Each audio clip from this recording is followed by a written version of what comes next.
Bacira umugani mbabambuza umugani, ntuzatoroka ikantarange uzasanga ari ubukombe bw'umugani buziritse ku muganda w'inzivuri. Harabaye ntihakabe, harapfuye ntihagapfe, hapfuye imbwa n'imbeba, hasigaye inka n'ingurube. Umugani wa Nyaboga ka Gahu. Habayeho umugabo akitwa Gahu, abyara abana benshi b'abahungu gusa, abohereza ibwami guhakwa, imwira hasigara witwa Nyaboga. Bukeye asatumira abana be bose ngo barage kuko yari akuze. Abana baraza ngo bagere aho abaha inka bose, ariko ntiyagiye aha Nyaboga. Mbese muri make yahaye abana be bose inka, ariko yitwa Nyaboga arayimwima. Nyina w'umwana ati uyu mwana umuhoye iki? Undi ati muhoye ubugoryi bwe, ariko ngaho najyana iriya mpinga.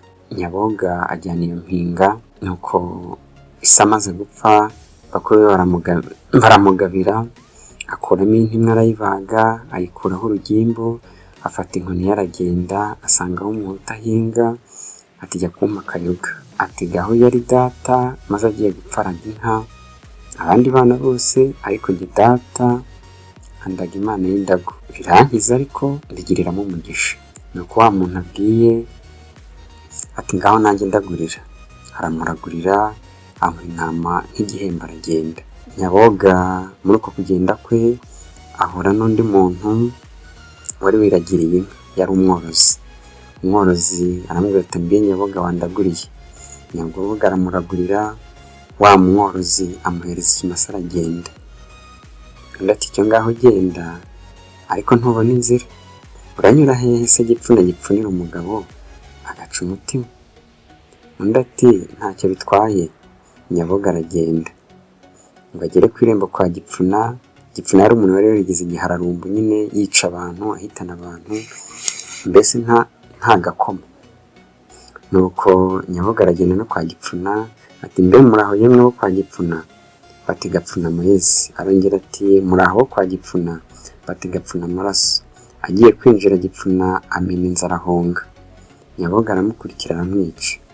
Amaze kumwica abaho bose baramugororera ngo bakijije umugome we warabazengereje. Abantu b'amoko yose bo mu byiciro byose bamuha inka nyinshi cyane. Areba umugabo umwe ati usigaranire izi nka, arabona ni za zindi bamugabiye. Ati nzazijyana ngarutse. Bati ntubona aho uca hari inshiramihiro yabujije inka zo za mihigo gushoka.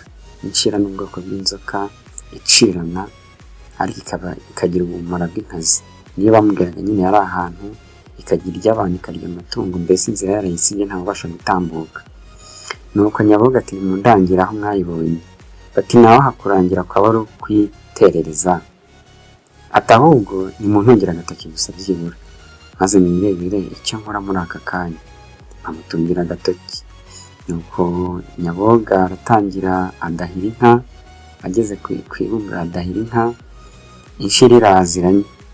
Nyaboga ayikubitira icumu muri y'amazi, ayisongesha ubuhihi. Baraza bamuha inka aragenda. Bumva bamwongeye inka ziyongera ko zazindi bari bamuhaye amaze kwica Gipfuna. Baramubwira bati dushimye ko ducishije inshira, wowe ariko se ntuzi ko uzakira inkongoro zo mu miduha zabujije rubanda ndaguhita? Inkongoro nazo ku bana bakiri bato ni ubwoko bw'ibisiga binini birya abapfu, bikarya n'abantu, kubona uri nk'umwe bikaba byakurya rwose bikakwica ugapfa, cyangwa itungo ritoya bikaba byarifata rikaryica. Ubwo niko bamubwiraga ati mbe uraca hehe? Iyo nkongoro yo mu miduha yabujije rubanda guhita. We arabyumva, amaze kubyumva niko kwivugira ati aha muhumure njyewe nzahanyura, nzi ko nzabigenza. Nuko bo baramubwira ati wowe ariko ntuzi ko uzakira inkongoro zose yo mu miduha yabujije rubanda guhita? Aragenda maze inkongoro iramurabukwa, irirambura, amababi yakoza ku butaka, ayikubita ubuhiri, ayirambika aho ngaho birapfuye. Nyaboga bamushyira umwami ngo amugororere. Umwami amubonye amuha ishyo ry'inka. Ishyo ry'inka kera kuntu babaraga amashyo, yabaga ufite inka 8 bavugaga ko ufite ishyo. Bavuze rero ngo bamuhaye amashyo, bivuze ngo ubwo bamuhaye inka zirenze 8. Baramubwira bati ntiwambukire hariya hari umusare Ruzirwa yitwa Ruhorerwa, ahageze ati nyambutsa wa musare, undi ati mporera. Nyaboga ati nyambutsa woga mfuta byayo, aritaza maze amukubita uburiri amurambika hasi. Erega navuga baramwishima. Abandi basare bagira ubwoba kuko bati ngwino tukwambutse, maze baramwambutsa baramubaza bati ubundi uragiye wa mugabo? Ati ngiye kurongora Ntonde ya Ruyenzi buha bwa ruguru. Bati se umukobwa wabenze abantu bose, ari abakomeye ari aboroheje, urumva uzamurongora ute koko? Ati mbe nishe gipfunira umugabo agaca umutima, mbe narishe nica inkongoro yo mu midora yarabujije ibwami guturwa, mbe narishe nica yanshira yarabujije inka n'abantu gusohoka, nica umusare Ruhorwa yarabujije rubanda amahwemo, none ngo sinzarongora uwo mukobwa? Arakomeza aragenda acumbika hafi yo kwa Ruyenzi. Umukobwa yari yamenye ko hari umugabo ushaka kumurongora, abwira abagaragu be arabwira ati icyo ngaho nimushake abahinzi b'ibishikozi bazi gukubitira amasuke rimwe, bashake n'intore zizi guhamiriza neza, bashake n'abakobwa barimbye, mbese barimbye rwose bameze neza, maze batege impundu munsi y'impindu.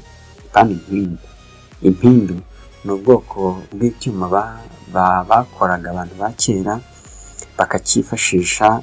Kera barwaraga ibintu bita amavunja, bakarwara ibisebe, uruhindu rero barwifashishaga bihandura ayo mavunja, cyangwa bakarwifashisha bari kuboha ibyibo cyangwa se ibiseke cyangwa se inkangara n'imitemeri. Nuko ati muzashake n'intore zizi guhamiriza neza, bashake n'abakobwa barimbye cyane, batege impindu munsi y'imisambi. Imisambi ni ubwoko ku bakiri bato imisambi wageranye n'imikeka y'uyu munsi. Bati nuko nibwo umukobwa avuga ati ibyo byose nabirenga atabiroye nzemera ndongore. Uruhindu nirumwica agahagarara agira ngo ashaka kurwikiza, nabwo nzamubenga. Nyaboga araza asanga intore zirahamiriza zicaho, ntiyazireba n'irihumye, asanga abakobwa barimbye cyane rwose bameze neza, ntiyabarora. Ageze mu muryango uruhindu ruramwica, arukubitisha umugera rutakure arahita, ntiyigera rwose ahagarara habanamba. Asanga Tonde mu kirambi, nuko bavuza impundu. Nyaboga ararongora, Ntonde ararongorwa, nuko bamuha inka nyinshi cyane, bamuha n'imisozi aratwara abikesha ubutwari bwe. Ngo umwanzi agucira icyobo, Imana ikagucira icyanzu, sinjye wahera hahera umugani. Isomo rero twakura muri uyu mugani tumaze kumva, isomo ry'ubuzima twakura muri uyu mugani, nk'uko nagiye mbibabwira kandi n'uyu munsi nkibabwira, abanyarwanda bacaga umugani bafite ikintu bashaka kurenguriraho, bafite ikintu bashaka kugenuriraho, bafite inama bashaka gutanga kugira ngo umuryango nyarwanda ugume mu buryo, ugume mu nzira, ugume mu murongo muzima mbese. Hanyuma rero inama y'ubuzima twakura muri uyu mugani ni ukurangwa n'umuco n'ubutwari mu byo dukora byose. Nk'uko mwabyumvishe, hari uyu gipfuna wari warazengereje rubanda, bivuze ngo ibyabo iki byose bari baraheze. Hari iyo ncira yicaga amatungo ikabuza abantu gutambuka. Mwumvishe iyo nkongoro yari yaratumye amakoro atagira ibwami. Abakiri bato amakoro nk'uko uyu munsi dusora, abayobozi bakabona imishahara, igihugu kikabona uko cyifashisha cyubaka imihanda, cyubaka amavuriro, cyubaka amashuri, cyangwa se kigahemba n'abakozi ba leta. Kera batangaga nabo amakoro, yashoboraga kuba ari nk'ibiryo, ibyo kunywa n'ibindi nk'ibyo ngibyo nyine byakenerwaga.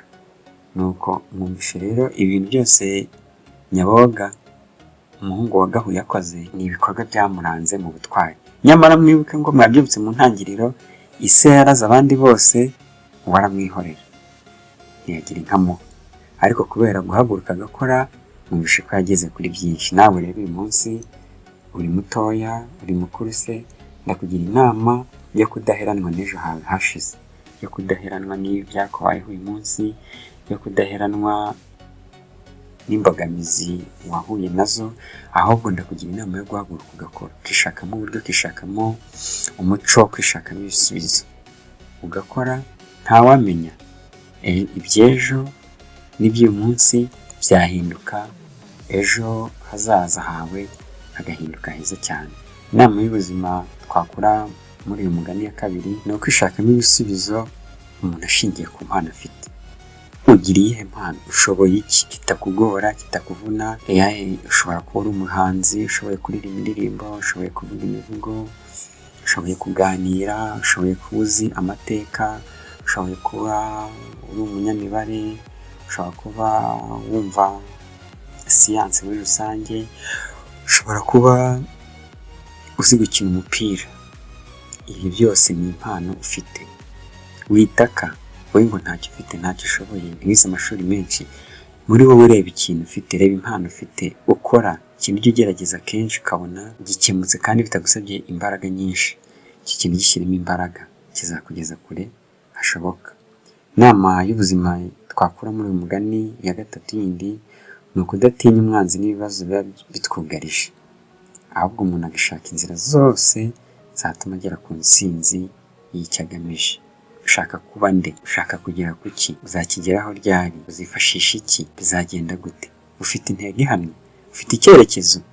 Ufite ubujyanama? Ufite umujyanama ukugira inama? Tegura ibyo ngibyo. Numara kubibona, tangira utere intambwe y'ukuntu wagera kuri za ntego zawe. Intego ufite aba ari ndende, ariko ugenda uzicamo uduce ku buryo bigufasha kugenda usoza kamwe ukagera mu kandi, ugasoza kamwe ukagera mu kandi. Inama ya kane twakura muri uyu mugani ni ukurwanana intego n'icyerekezo, kuko aribyo bitanga umusaruro. Ingabo zifite abagaba bafite ubunararibonye, zifite ibikoresho, zifite imyitozo ihambaye, ariko zidafite intego, zidafite icyerekezo kimwe kandi gisobanutse, ziratsindwa. Ingabo nkeya zifite umugabo umwe n'abamwungirije baringaniye, zifite ibikoresho bya ntabyo, ariko zifite icyerekezo, zifite intego zirwanira, ziratsinda. Kurikiza iyo nama nawe. Inama ya nyuma twakura muri uyu mugani nk'uko nari nanabivuze ndi kuwusoza, ni uko umwanzi agucira akobo, Imana igucira akanzu. Umwanzi agucira akobo, umusha ibyo se yakorera mwana, ariko hari ibindi Imana yari yagize gute? Yarateganyije. Nibyo Abanyarwanda bavuze bati Imana yo ibigucira akanzu. Jya uba maso rero. Nk'uko uyu mwana Nyaboga ya Gahu, Nyaboga wa Gahu, yaza kurangara akavuga ati data yanyimye umugabane nk'uko yabihaye abandi, yanyimye umurage nk'uko yawuhaye abandi, akipfumbata, yari gushiduka agiye asabiriza. Ariko yarahagurutse. Nawe rero mu ntambwe 100 usabwa guteramo intambwe ya mbere. Imana yahandi ibikubona ikagushyigikira. Uyu mugani rero cyo kimwe n'indi yose muzagenda mwumva, twabateguriye uruhererekane rwayo, yanditswe na Musenyeri Aloyize Bigirumwami afatanije na Gafuku ahagana mu mwaka w'1971 ku Nyundo. Mukaba mwawugezwagaho nanjye Biganza Biga Bituze, Ndashyikirwa Rwema rwa Rukeratabara, Inkotanyi y'Iminega rwa Gitinya, Imbonezamakuza rwa Bishima Muganje w'Indeka ya Nyirimigabo, rero bimbore banze rwa Rutagwabira, Inyundo inyonga abahinzi, Ishema ry'u Rwanda rwabize inkaya rwabiza bigwi, Inge biheko by'abatabazi. Ushobora gukanda rero hirya mu mfuruka ukabona urundi ruhererekane rw'iyindi migani twavuze mbere, nayo ikagenda ikugeraho. Murakoze cyane naho ubutaha.